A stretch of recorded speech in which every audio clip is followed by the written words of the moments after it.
여보, 여기 봐, 공기도 맑고, 사람도 없고, 딱 좋잖아. 며칠만 여기서 쉬고 있어. 걱정하지 마. 내가 꼭 돌아올게. 눈이 쌓인 산길 끝 검은 승용차 한 대가 멈춰섰다. 헤드라이트가 비추는 곳에는 오래된 폐가 하나. 사람이 살지 않은 지 오래된 듯 창문은 깨져 있고 지붕에는 눈이 두껍게 내려앉아 있었다. 차 문이 열리며 여자가 먼저 내렸다. 이름은 김서연 55. 그녀는 조수석 문을 열어 남편을 부축하는 척했지만 손길에는 온기가 없었다. 남편 박준호 62. 뇌졸중 이후 오른쪽 몸을 제대로 쓰지 못하는 상태였다. 천천히 여기 앉아요. 서연은 휠체어를 밀어 폐가 안으로 들였다. 문을 여는 순간 얼음 같은 공기가 밀려 나왔다. 바닥은 차가운 시멘트. 난방은커녕 바람조차 막지 못하는 공간. 준호는 아무 말 없이 앉았다. 그때 서연의 손이 자연스럽게 그의 주머니로 향했다. 휴대폰 줘요. 어차피 쓸 일 없잖아요. 준호는 저항하지 않았다. 이미 알고 있다는 듯 조용히 휴대폰을 넘겼다. 서연은 그것을 가방 깊숙이 넣었다. 잠시 정적. 그리고 그녀가 말했다. 미안해. 하지만 그 말에는 감정이 없었다. 나도 내 인생 살아야 하잖아. 당신 때문에 다 포기할 순 없어. 준호는 고개를 들었다. 그러나 서연은 그의 눈을 피했다. 며칠만 있어. 눈 그치면 데리러 올게. 거짓말이었다. 두 사람 모두 알고 있었다. 문이 닫히는 소리. 발걸음이 멀어지고 차 시동이 걸렸다. 엔진 소리가 점점 작아지더니 완전히 사라졌다. 남겨진 건 오직 정적과 추위. 그리고 준호는 전혀 당황하지 않았다. 그는 천천히 자신의 겉옷 안쪽을 더듬었다. 안에도 몰랐던 깊은 안주머니. 손가락에 작은 물체가 닿았다. 손톱만 한 기계. 그는 그것을 꺼내 손바닥 위에 올려놓았다. 역시 여기까지네. 준호의 입꼬리가 아주 미세하게 올라갔다. 잠시 망설이던 그는 버튼을 꾹 눌렀다. 깜빡. 어둠 속에서 작은 붉은 불빛이 살아났다. 이제 시작이야. 밖에서는 눈이 계속 내리고 있었다. 지붕 위로 쌓이는 눈의 무게가 삐걱거리며 내려앉고 바람이 창문 틈 사이로 파고들었다. 하지만 준호의 눈빛은 흔들리지 않았다. 그는 이미 이 상황을 예상하고 있었다. 6개월 전 따뜻한 봄날 은행 창구 앞에 앉아있던 준호의 손은 미세하게 떨리고 있었다. 입금 확인되셨습니다. 직원의 말에 그는 통장을 내려다봤다. 숫자가 선명하게 찍혀 있었다. 10억 3천만 원. 부모에게 물려받은 땅이 개발되면서 받은 보상금이었다. 준호는 한참 동안 아무 말도 하지 못했다. 그리고 결국 아무에게도 말하지 않기로 했다. 집으로 돌아온 그는 조용히 통장을 숨겼다. 서랍 가장 깊은 곳, 오래된 옷 아래. 그날 밤 그는 컴퓨터를 켰다. 검색창에 단어 하나를 입력했다.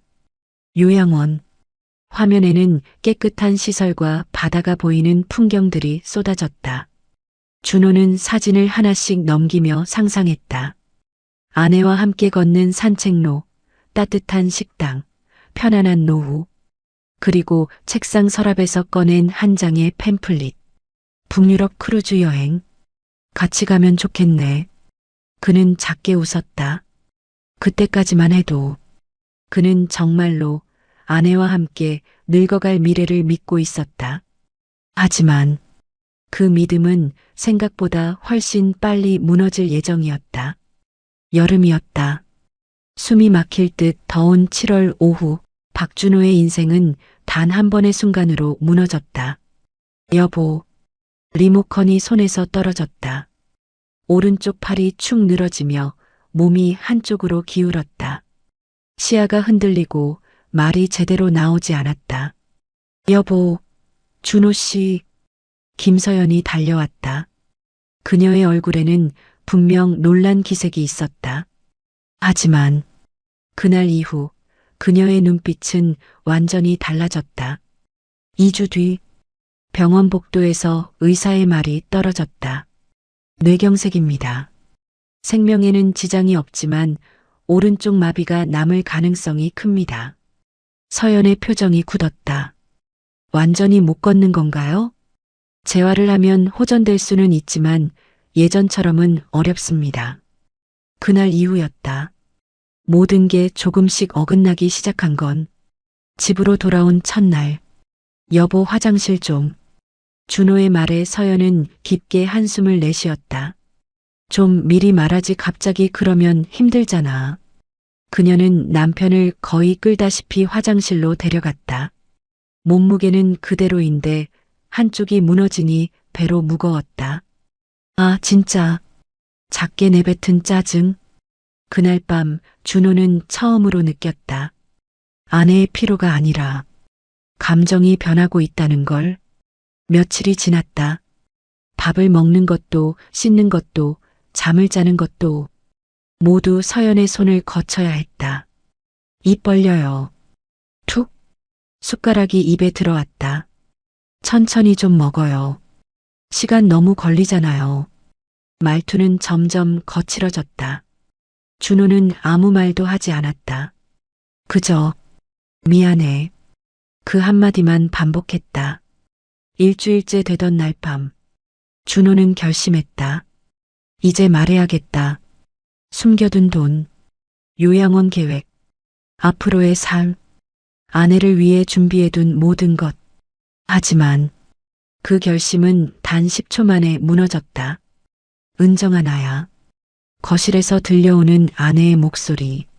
준호는 침대에 누운 채 조용히 귀를 기울였다. 보험회사 친구와의 통화였다. 나 진짜 못 버티겠어. 일주일 만에 이 꼴이야. 서연의 목소리는 지쳐 있었다. 하지만 그 다음 말이 문제였다. 요양원비가 얼마인지 알아? 한 달에 300이야, 300.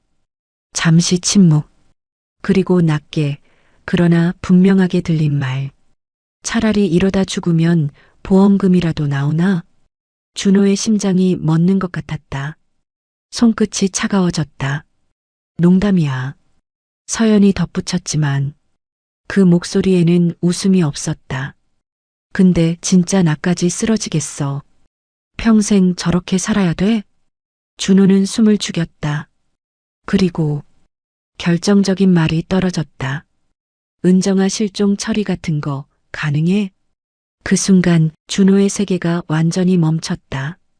그날 밤 준호는 단 한마디도 하지 않았다. 이불을 머리 끝까지 덮은 채 눈을 꽉 감았다. 잘못 들은 거야. 하지만 머릿속에서 그 말이 계속 반복됐다. 실종, 보험금, 버티기 힘들다. 다음 날 아침, 여보. 준호가 조심스럽게 불렀다.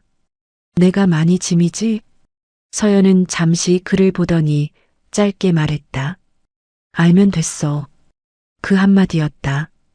그날 이후 준호는 더 이상 아무것도 묻지 않았다. 그리고 그날 밤부터 조용히 움직이기 시작했다. 사설조사. 어둠 속에서 휴대폰 화면이 빛났다. 검색창에 입력된 단어. 손이 떨리고 있었다. 하지만 눈빛은 흔들리지 않았다. 여러 업체 중 하나를 골랐다. 번호를 저장했다. 다음 날, 상담 좀 받고 싶습니다. 짧은 통화. 그리고 며칠 뒤, 집 초인종이 울렸다. 정장을 입은 남자가 서 있었다. 박준호 고객님 맞으시죠? 거실에서 마주 앉은 두 사람. 남자는 조용히 서류를 꺼냈다. 상황 대략 들었습니다. 대비하셔야 합니다. 준호는 아무 말 없이 고개를 끄덕였다. 이건 혹시 모를 상황 대비용입니다. 작은 상자가 건네졌다. 열어보니 손가락만 한 기계에 신호를 보내면 저희가 바로 움직입니다. 준호는 그것을 오래 바라봤다. 그리고 천천히 말했다. 부탁드립니다. 그날 밤 준호는 그 기계를 옷 안쪽 깊숙한 곳에 숨겼다. 아무도 모르게, 아내조차 절대 알 수 없는 곳에. 그리고 다시 현재 눈 내리는 산속 폐가. 준호는 담요를 끌어당기며 중얼거렸다. 이제 당신 차례야. 그의 눈빛은 더 이상 예전의 남편이 아니었다. 첫날 밤 바람이 폐가를 찢어놓을 듯 몰아쳤다. 깨진 창문 틈 사이로 눈발이 그대로 들이쳤고 차가운 공기는 살을 베어내듯 파고들었다. 박준호는 휠체어에 앉은 채 몸을 최대한 웅크렸다. 입김이 하얗게 흩어졌다. 손가락 감각이 점점 사라지고 있었다. 그는 이를 악물고 담요를 끌어당겼다. 하지만 얇은 담요 하나로는 역부족이었다. 첫날이다, 아직 괜찮다. 스스로를 다독였지만 몸은 이미 한계를 향해 가고 있었다. 시간이 얼마나 지났을까? 배고픔보다 먼저 찾아온 건 갈증이었다. 입안이 바짝 말랐다. 혀가 입천장에 붙는 느낌. 물. 그러나 주변엔 아무것도 없었다. 그때 천장에서 툭 하는 소리가 떨어졌다. 준호의 시선이 천천히 위로 올라갔다. 녹아내린 눈이 지붕 틈 사이로 한 방울씩 떨어지고 있었다. 그는 떨리는 손을 내밀었다. 손바닥 위에 떨어진 물. 그걸 그대로 입으로 가져갔다. 차갑고 비릿한 맛. 하지만 살아있다는 감각이 다시 돌아왔다. 둘째 날, 밤보다 더 끔찍한 건 아침이었다. 몸이 굳어 있었다. 관절이 움직이지 않았다. 특히 오른쪽은 완전히 감각이 사라진 듯 했다. 일어나야 돼. 하지만 몸은 말을 듣지 않았다. 그때 멀리서 까마귀 울음소리가 들렸다. 까까. 죽음을 기다리는 소리처럼 느껴졌다. 준호는 눈을 질끈 감았다. 여기서 끝인가? 그 순간 어젯밤 눌렀던 버튼이 떠올랐다. 붉은 불빛. 그 작은 신호 하나. 올 거다, 반드시 온다. 그는 그 생각 하나로 버텼다. 같은 시각 도심의 한 카페. 김서연은 따뜻한 커피를 들고 창밖을 바라보고 있었다. 표정은 평온했다. 너무도 평온해서 이상할 정도였다. 그래서 언제쯤 정리돼? 맞은편에 앉은 여자 최은정. 어제 통화하던 그 친구였다. 시간 좀 걸린대. 실종 처리하려면 최소 몇 주는 있어야 한다고. 서연은 아무렇지 않게 말했다. 그럼 그동안은? 집은 내가 먼저 정리하려고. 은정의 눈이 살짝 커졌다. 벌써? 서연은 커피를 한 모금 마셨다. 그리고 낮게 말했다. 어차피 돌아올 사람 아니잖아. 그 말 한마디에 공기가 잠시 멈췄다. 보험은? 은정이 조심스럽게 물었다. 서연은 가방에서 서류를 꺼냈다. 투명 파일 안에 정리된 종이들. 이미 확인했어. 사망 처리되면 5억 나와. 은정이 숨을 삼켰다. 너 진짜야? 나도 살아야지. 서연의 눈빛에는 망설임이 없었다. 같은 시간, 폐가 안. 준호의 몸은 점점 식어가고 있었다. 손끝이 보라색으로 변해가고 있었다. 호흡이 점점 가빠졌다. 하하. 눈앞이 흐려졌다. 그는 겨우 고개를 들었다. 문 쪽을 바라봤다. 아무도 오지 않는다. 아무 소리도 없다. 그때 기억 하나가 스쳤다. 아내와 함께 갔던 바닷가. 바람이 따뜻했던 날. 준호 씨, 우리 나중에 저기 가자. 서연이 손가락으로 가리키던 요양원. 그때의 웃음. 그때의 눈빛. 왜? 준호의 입에서 처음으로 원망이 흘러나왔다. 왜 그랬어? 눈물이 흘렀다. 차가운 얼굴 위로 그대로 얼어붙었다. 셋째 날, 한계였다. 더 이상 버티기 어려웠다. 의식이 끊어질 듯 흔들렸다. 이제 끝인가? 그때 아주 미세한 소리가 들렸다. 삐. 준호의 눈이 번쩍 떠졌다. 환청일까? 아니었다. 다시 삐삐. 어딘가에서 들려오는 전자음. 그의 시선이 천천히 손으로 향했다. 겉옷 안쪽. 그 안에 숨겨둔 기계. 아직 작동하고 있었다. 살았다. 그의 입술이 떨렸다. 박. 눈밭 위로 타이어 자국이 새겨졌다. 검은 차량 2대가 빠르게 접근하고 있었다. 차가 멈추고 문이 열렸다. 여기다. 신호 이쪽에서 잡힌다. 두 남자가 장비를 들고 뛰어갔다. 폐가 문을 향해. 준호 씨, 들리십니까? 문이 벌컥 열렸다. 차가운 공기가 한 번 더 몰아쳤다. 그 틈 사이로 빛이 들어왔다. 준호의 시야가 그 빛을 따라 흔들렸다. 그리고 그는 아주 희미하게 웃었다. 왔네. 그 말과 동시에 그의 고개가 힘없이 떨어졌다. 구급차 안. 맥박 약합니다. 빨리 이동해야 합니다. 산소 마스크가 씌워졌다. 심전도 소리가 빠르게 울렸다. 버틸 수 있겠습니까? 누군가의 질문. 짧은 대답이 돌아왔다. 버텨야죠. 그 시각 서연의 휴대폰이 울렸다. 낯선 번호. 여보세요? 잠시 침묵. 그리고 그녀의 표정이 처음으로 무너졌다. 지금 뭐라고 하셨어요? 커피잔이 손에서 떨어졌다. 바닥에 깨지는 소리. 주변 사람들이 놀라 쳐다봤다. 하지만 서연은 아무것도 보이지 않는 듯했다. 살아있다고요? 그 순간 모든 계획이 조금씩 틀어지기 시작했다. 병원 중환자실. 기계음이 규칙적으로 울리고 있었다. 삐삐삐. 박준호의 눈꺼풀이 아주 천천히 떨렸다. 그리고 힘겹게 눈이 열렸다. 흐릿한 시야 속에서 천장이 보였다. 하얀 형광등 불빛. 의식 돌아옵니다. 누군가의 목소리가 들렸다. 준호는 숨을 크게 들이마셨다. 차갑던 공기가 아닌 따뜻한 공기였다. 살아있었다. 몇 시간 뒤 일반 병실.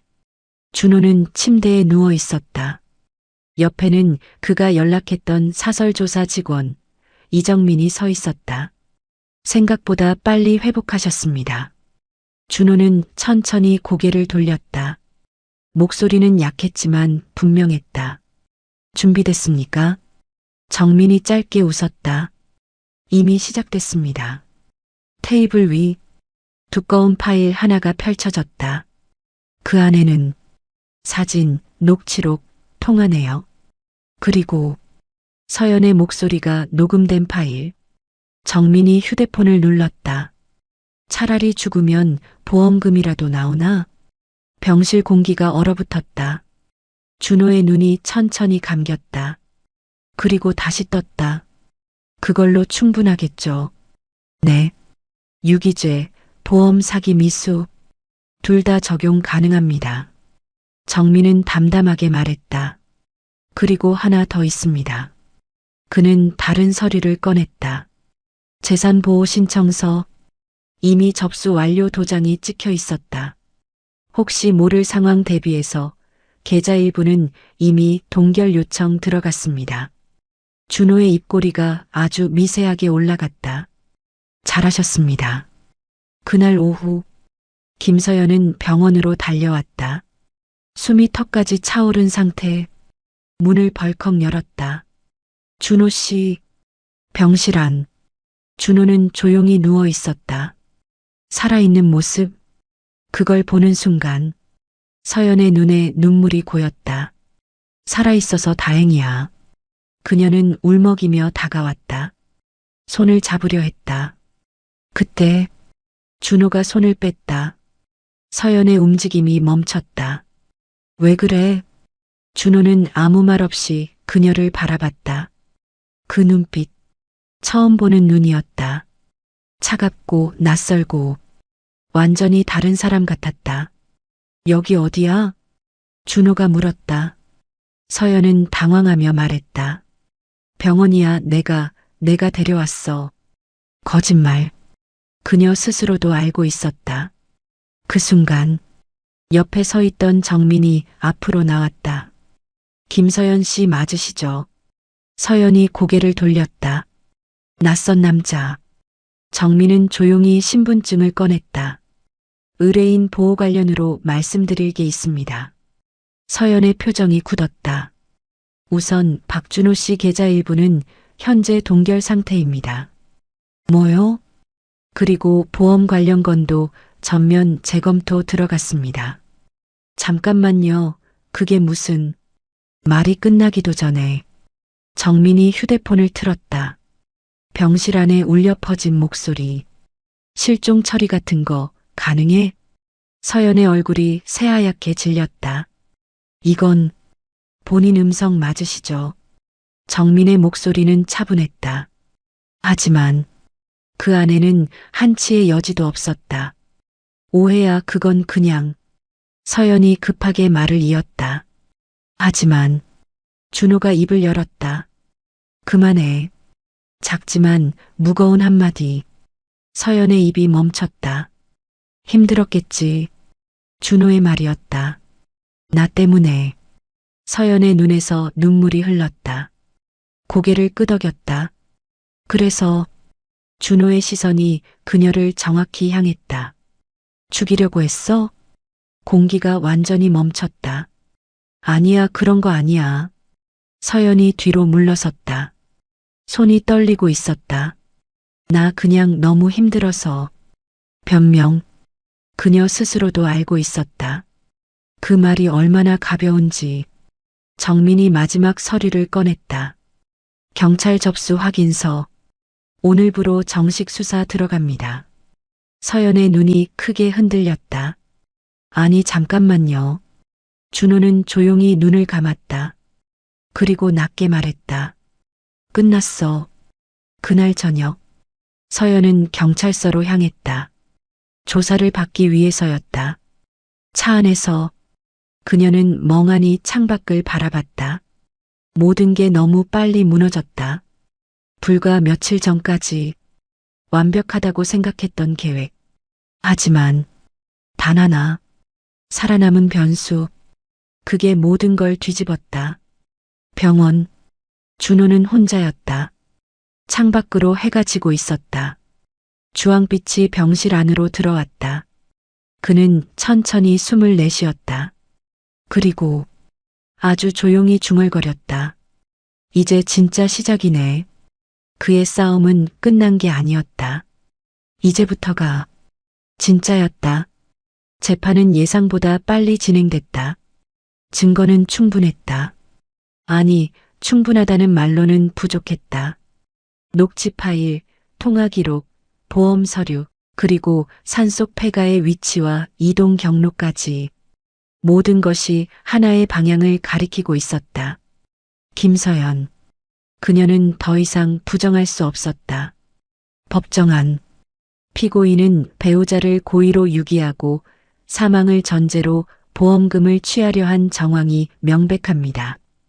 검사의 목소리가 또렷하게 울렸다. 서연은 고개를 숙인 채 아무 말도 하지 못했다. 한때는 당당했던 사람이었다. 하지만 지금 그녀의 모습은 그저 무너진 사람에 불과했다. 판결의 날, 법정은 조용했다. 피고인 김서연에게 징역 3년을 선고합니다. 짧은 한 문장. 그걸로 모든 것이 끝났다. 함께 있던 친구 최은정도 방조 혐의로 처벌을 피하지 못했다. 가볍게 시작했던 대화. 무심코 던진 조언. 하지만 그 결과는 결코 가볍지 않았다. 며칠 뒤 박준호는 병원에서 퇴원했다. 몸은 아직 완전히 회복되지 않았지만 그의 표정은 놀라울 만큼 평온했다. 그가 향한 곳은 집이 아니었다.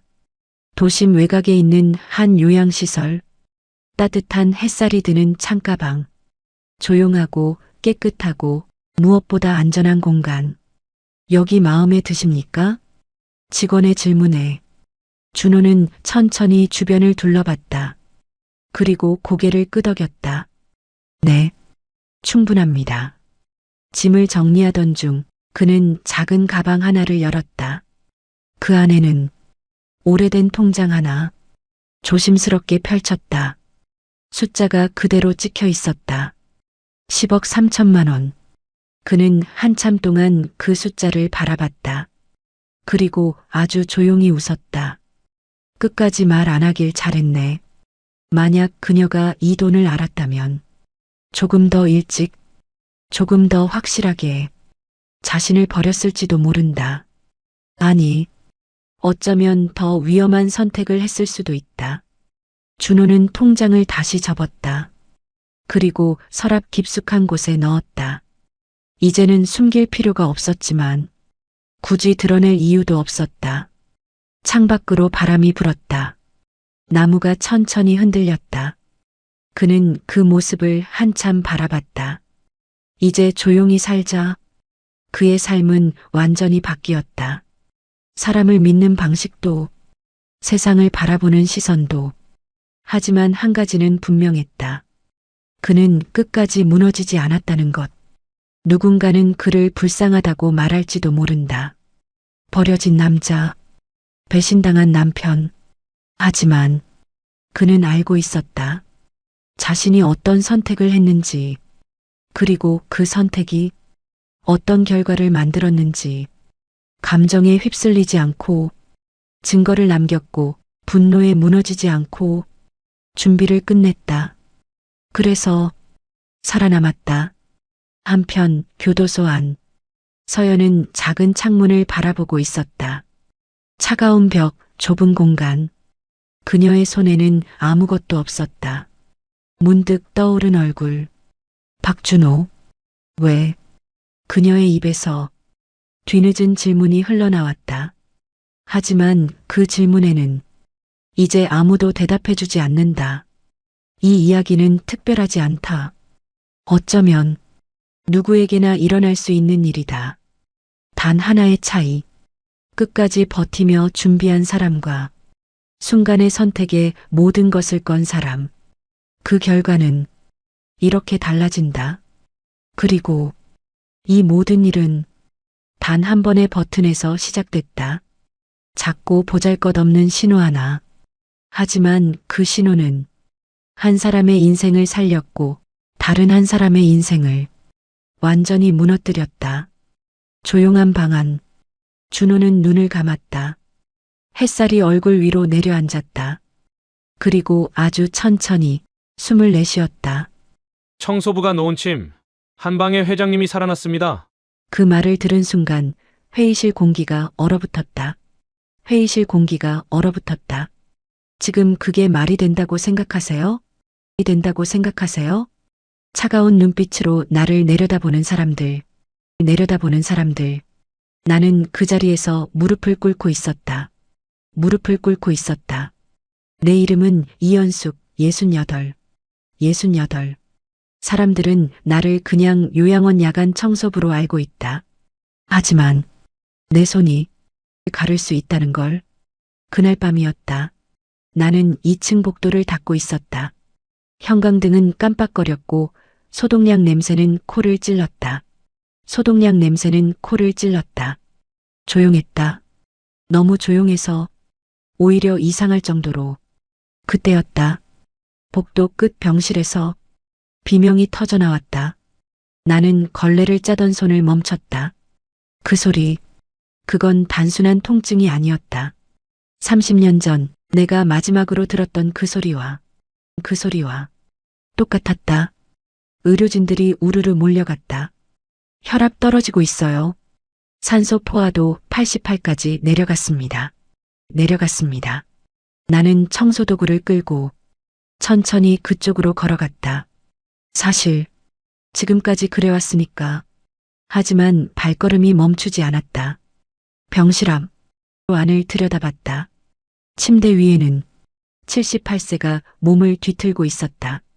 손끝이 미세하게 떨리고 호흡은 짧고 불규칙했다. 그리고 이건 신경통이 아니야. 청소하시는 분 나가세요. 차갑게 잘린 말. 고개를 들자 수간호사 오지은이 나를 노려보고 있었다. 나를 노려보고 있었다. 지금 응급 상황입니다. 나는 아무 말도 하지 못했다. 하지만 눈은 환자에게서 떨어지지 않았다. 그 순간이었다. 숫자가 눈에 들어왔다. 산소 포화도 91, 87, 84. 빠르게 떨어지고 있었다. 지금 이대로면 위험해.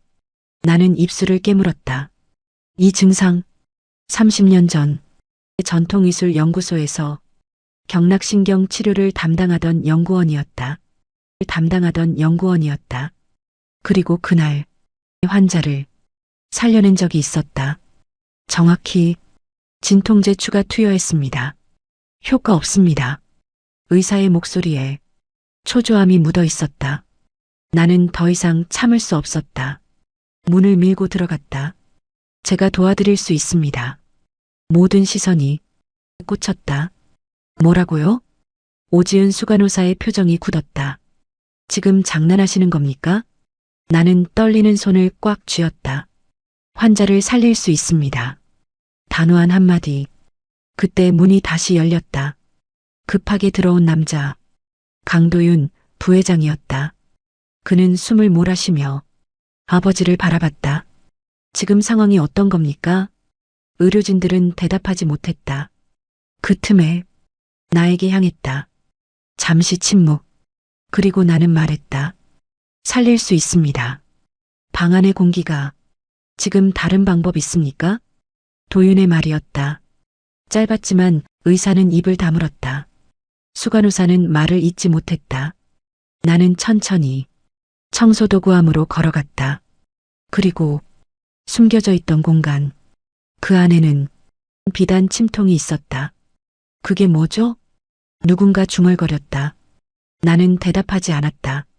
그저 조용히 은빛 침들이 30년 동안 한 번도 꺼내지 않았던 것들. 손이 떨렸다. 그 순간 내 신음이 더 크게 울렸다. 나는 눈을 감았다.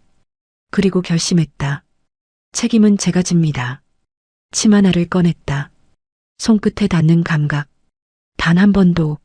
맥이 약하다. 길은 아직 살아있었다. 잠시만 팔을 내주세요. 누군가 말리려 했지만 도윤이 손을 들어 막았다. 나는 정확히 뇌관열. 그 순간이었다. 미세하게 움직였다. 간호사가 눈을 크게 떴다. 나는 두 번째 침을 들었다. 두 번째 침이 공기 중에서 잠시 멈췄다. 모든 시선이 내 손끝에 꽂혀 있었다. 나는 숨을 고르고 정확한 지점을 눌렀다. 합곡혈.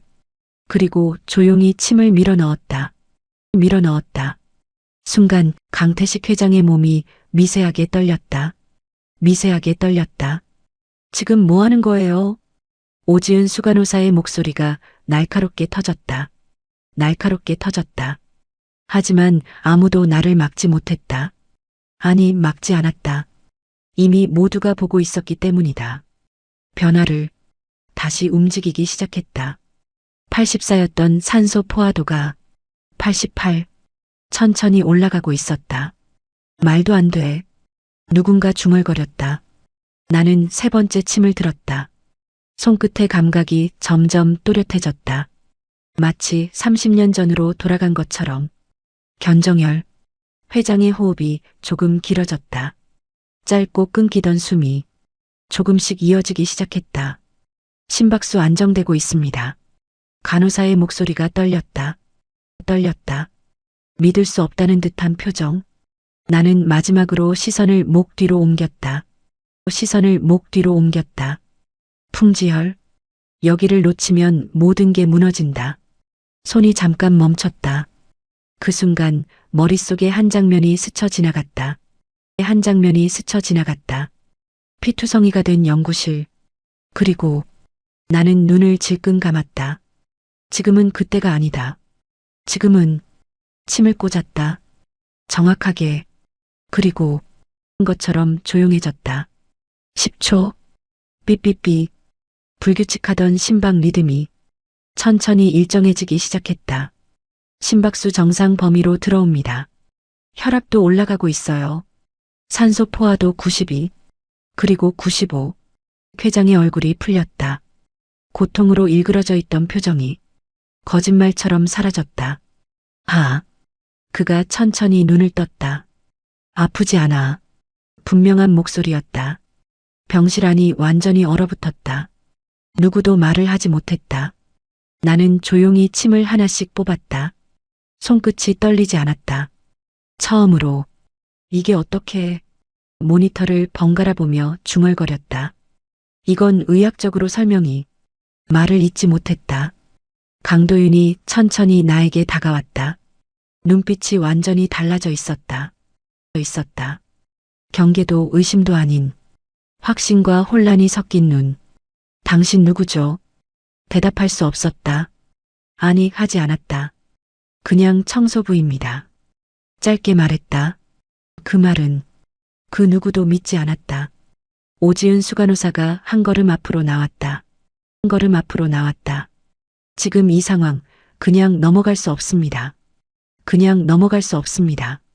목소리는 여전히 단호했지만 아까와는 달랐다. 미묘하게 흔들리고 있었다. 무면허 의료행위입니다. 그녀의 말에 몇몇 의료진이 고개를 끄덕였다. 고개를 끄덕였다. 하지만 아무도 나를 몰아세우지 못했다. 이미 결과를 봤기 때문이다. 그때였다. 회장이 입을 열었다. 모든 시선이 다시 그에게 향했다.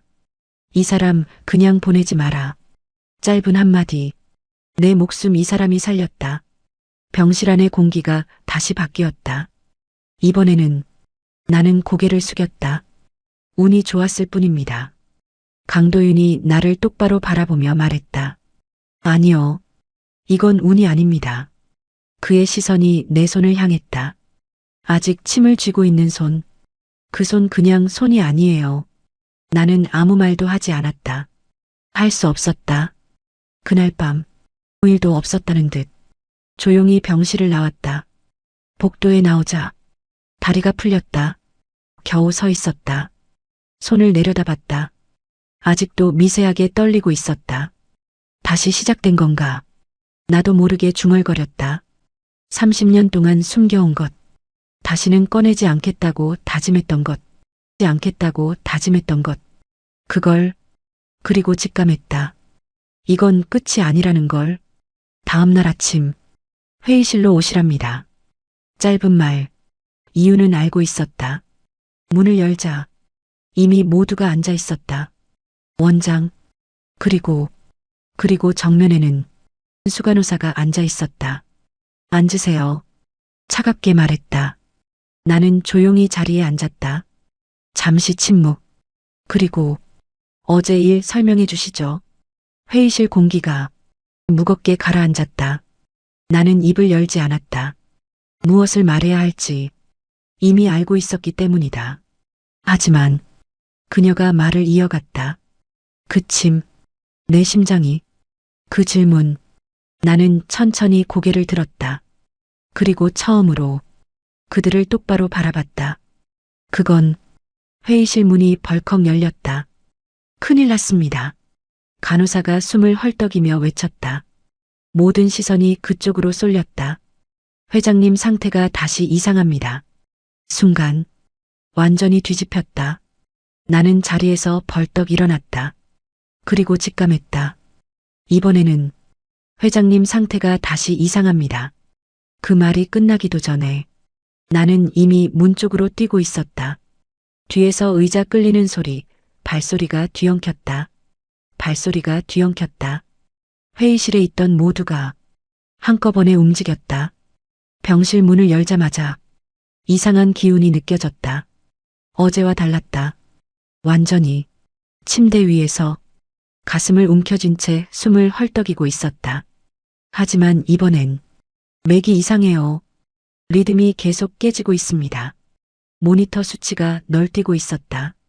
심박수 120, 그리고 갑자기 60, 110. 부정맥입니다. 의사의 목소리가 다급해졌다. 나는 한 걸음 앞으로 나갔다. 그리고 바로 알았다. 두 군데입니다. 순간 모든 시선이 나에게 꽂혔다. 꽂혔다.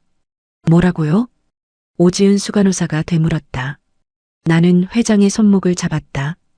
맥이 불안정하게 흔들리고 있었다. 흔들리고 있었다. 하지만 그 안에서 분명하게 느껴지는 흐름이 있었다. 어제 풀린 자리가 다시 막혔어요. 그리고 다른 쪽까지 번졌습니다. 의사가 인상을 찌푸렸다. 지금 그런 설명할 때 아닙니다. 나는 고개를 저었다. 지금이 아니면 늦습니다. 강도윤이 나를 바라봤다. 그 눈빛은 이미 결정되어 있었다. 필요한 게 뭡니까?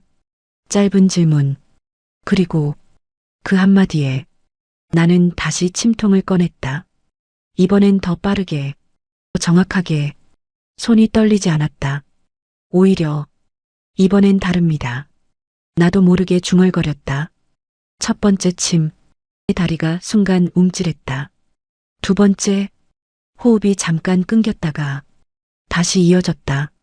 간호사가 외쳤다. 나는 멈추지 않았다. 세 번째, 중요한 자리. 침이 들어가는 순간 회장의 몸이 크게 떨렸다. 심박수 급변, 혈압 떨어집니다. 모니터가 경고음을 울렸다. 그 순간 소리쳤다. 그만하세요. 하지만 지금 멈추면 끝입니다. 나는 아무 말도 하지 않았다.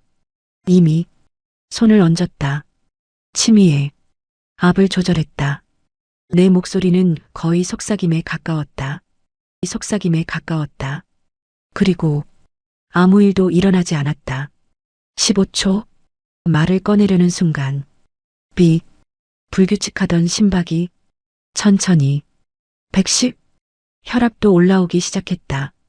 산소 포화도 90, 그리고 93. 천천히 힘을 풀었다. 가슴을 움켜쥐고 있던 손이 침대 위로 떨어졌다. 정상적인 호흡이었다. 병실 안. 나는 조용히 손을 뗐다. 그리고 이번엔 오지은 수간호사조차 강도윤이 천천히 다가왔다. 이번에도 살렸습니다. 나는 고개를 숙였다. 아직 끝난 건 아닙니다.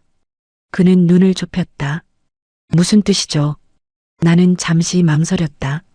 이제는 숨길 수 없었다. 이건 병이 아닙니다. 순간 다시 나에게 집중됐다. 외부에서 자극이 들어온 겁니다. 자극이요? 의사가 되물었다. 나는 고개를 끄덕였다. 신경을 건드리는 방식입니다. 정저? 그게 가능합니까? 나는 짧게 답했다. 그 순간, 잠깐, 그리고 똑바로 바라봤다. 혹시 나는 그의 눈을 피하지 않았다. 그 기술, 북방 계열 아닙니까? 순간, 그 이름, 한 번도 입 밖으로 나오지 않았던 것. 나는 아무 말도 하지 않았다. 하지만 강도윤이 천천히 숨을 내쉬었다. 역시 혼란스러운 표정으로 물었다. 지금 무슨 얘기하시는 겁니까? 강도윤은 대답하지 않았다. 대신, 그리고 지금 당장 확인해봐. 이연숙이라는 이름으로. 잠시 멈췄다가, 아니, 예전 이름으로도 같이. 내 심장이 다시 크게 뛰었다. 설마, 그는 나를 보며 말했다. 곧 알게 될 겁니다. 그 말이 끝난 순간, 병실 문이 다시 열렸다. 부회장님, 자료 찾았습니다. 그리고 그 종이를 보는 순간, 강도윤의 표정이 완전히 바뀌었다. 놀람. 그는 천천히 그 서류를 나에게 보여줬다. 거기에는 이름이 적혀 있었다. 정혜인. 30년 전 그가 낮게 말했다. 당신, 그리고 병실 공기가 그 연구소 사람이었군요. 그 한마디가 떨어지는 순간 병실안 공기가 완전히 멈췄다. 나는 아무 말도 하지 못했다.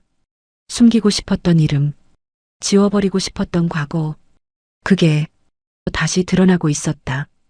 오지은 수간호사가 당황한 얼굴로 물었다. 연구소요? 무슨 말씀이세요? 강도윤은 시선을 나에게서 떼지 않은 채 말했다. 30년 전 사라진 연구팀입니다. 그리고 잠시 멈췄다가 불법 실험 논란으로 폐쇄된 곳이죠. 순간 불법 실험이라니요. 그럼 이 사람 숙였다. 피할 수 없었다. 맞습니다. 모두의 시선이 더 무거워졌다. 그 연구소에서 일했습니다. 침묵. 눈빛이 다시 차가워졌다. 그럼 지금까지 숨기고 있었다는 건가요? 나는 대답하지 않았다. 강도윤이 손에 들고 있던 서류를 테이블 위에 내려놓았다. 여기 기록이 있습니다. 모두가 그쪽으로 시선을 옮겼다. 북방경락신경조절연구팀, 책임연구원 정혜인, 내 이름, 그리고 사고 기록. 내 심장이 조여왔다. 실험 도중 폭주 반응 발생, 사망 1명, 실종 1명. 완전히 조용해졌다. 누군가 숨을 삼키는 소리가 들렸다. 오지은 수간호사가 낮게 말했다. 그 사망자가 입을 열었다. 남편입니다. 그리고 그 순간 아무도 말을 하지 못했다. 나는 겨우 숨을 내쉬었다. 그날 이후 전부 버렸습니다. 이름도 기술도. 손이 미세하게 떨렸다. 다시는 안 쓰려고 했습니다. 고개를 들었다. 정적? 천천히 입을 열었다. 그래서 숨어 있었던 건가? 나는 고개를 끄덕였다. 그런데 어제 왜 나를 살렸지? 잠시 멈췄다. 나는 그의 눈을 바라봤다. 그냥 지나칠 수 없었습니다. 짧은 대답. 그는 한참 나를 바라보다가 조용히 웃었다. 모두가 그를 쳐다봤다. 사람을 살리는 손이면. 그는 천천히 말을 이었다. 그게 전부다. 그 말에 분위기가 다시 흔들렸다. 오지은 수간호사가 입을 열었다. 하지만 규정은. 강태식 회장이 말을 끊었다. 내가 살아있는 게 규정보다 중요하다. 그의 목소리는 낮았지만 단호했다. 더 이상 말을 잇지 못했다. 그때였다. 그는 전화를 받고 잠시 아무 말도 하지 않았다. 그리고 굳어졌다. 확실합니까? 병실 안이 조용해졌다. 사진도 있습니까? 잠시 침묵. 그리고 나를 바라봤다. 그 눈빛이 이현숙 씨. 그가 내 이름을 불렀다. 아니, 정혜인 씨. 지금 바로 확인하셔야 할 게 있습니다. 나는 아무 말도 하지 못했다. 그는 천천히 말을 이었다. 18년 전 실종된 따님. 숨이 멎는 것 같았다. 살아있습니다. 지금 한국에 있습니다. 다리가 풀렸다. 나는 그대로 뒤로 주저앉았다.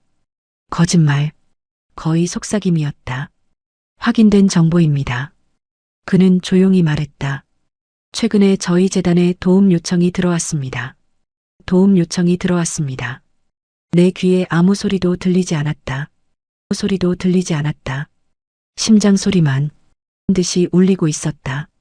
이름이 이어갔다. 정미연입니다. 눈물이 터졌다. 미연아.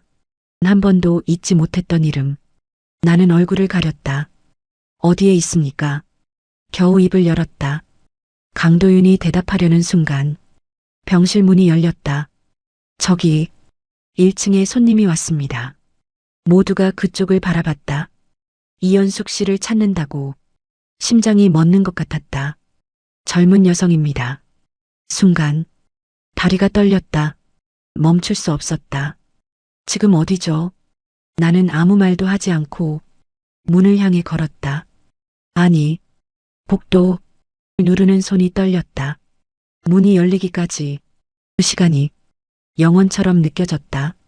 문이 열렸다. 나는 1층으로 향했다. 그리고 그곳에 등을 보이고 있었다. 하지만 왜인지 모르지만 단번에 나는 말을 하지 못했다. 그 여성이 그리고 그 순간 눈이 마주친 순간 세상의 모든 소리가 사라졌다. 사람들의 발소리도 엘리베이터 소리도 멀어졌다. 오직 그녀만 보였다. 어머니? 낯설지만 익숙한 목소리. 그 한마디에 내 숨이 멎었다. 나는 한 걸음도 움직이지 못했다. 심장이 터질 것처럼 뛰었다. 미연아. 겨우 나온 목소리. 여성은 천천히 한 걸음 다가왔다. 눈가가 붉어져 있었다. 정말 저 맞아요? 나는 고개를 끄덕였다. 말 대신 눈물이 먼저 흘렀다. 엄마. 그 순간 모든 게 무너졌다. 나는 달려갔다. 그리고 그녀를 끌어안았다. 18년 만의 온기. 18년 만의 심장소리.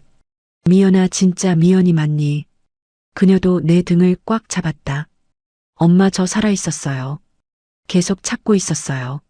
로비가 조용해졌다. 누군가는 휴지를 꺼냈고 누군가는 고개를 숙였다. 오지은 수간호사도 멀리서 서 있었다. 그녀의 눈에도 눈물이 맺혀 있었다. 강도윤도 조용히 뒤에서 보고 있었다. 하지만 아무도 방해하지 않았다. 그 순간만큼은 세상 모든 규칙이 멈췄다. 나는 딸의 얼굴을 손으로 감쌌다. 얼굴이 너무 많이 변했구나. 미연이가 울면서 웃었다. 엄마도요 많이 늙었어요. 하지만 그 말이 이상하게 따뜻했다. 그때였다. 뒤에서 또 다른 목소리가 들렸다. 정혜인. 낯익은 이름. 나는 천천히 돌아봤다. 엘리베이터 앞. 한 남자가 서 있었다. 숨이 막혔다. 입이 떨어지지 않았다.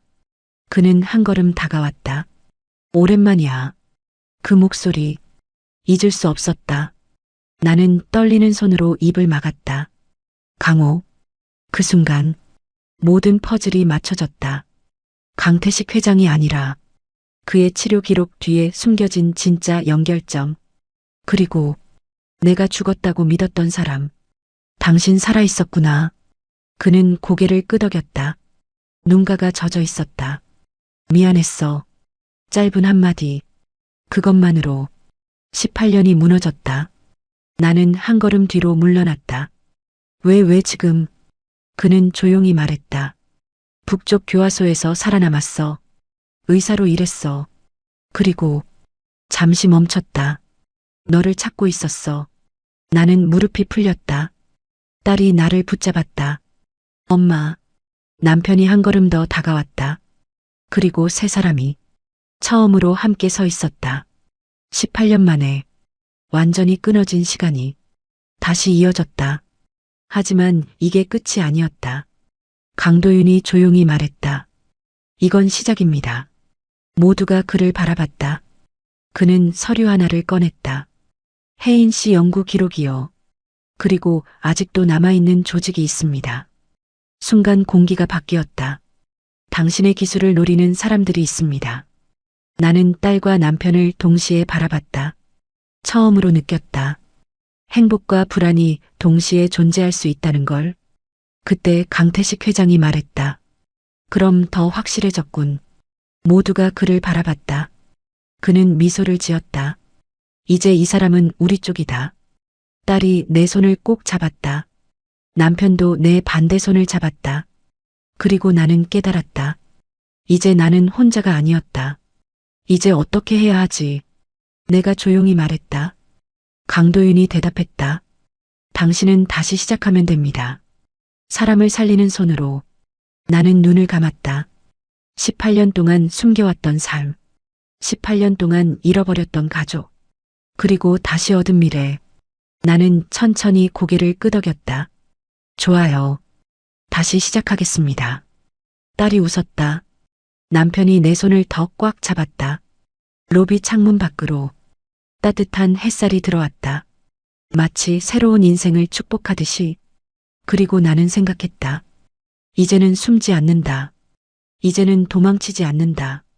사람을 살리는 손으로 내 가족과 함께 다시 살아갈 것이다. 오늘 이야기는 여기까지입니다. 어떠셨나요? 재미있으셨다면 이 사연이 널리 퍼질 수 있도록 주변에 공유해 주시고 오늘도 행복하고 건강한 하루 되세요. 구독과 좋아요 보내주시는 따뜻한 응원이 늘 큰 힘이 되고 있습니다.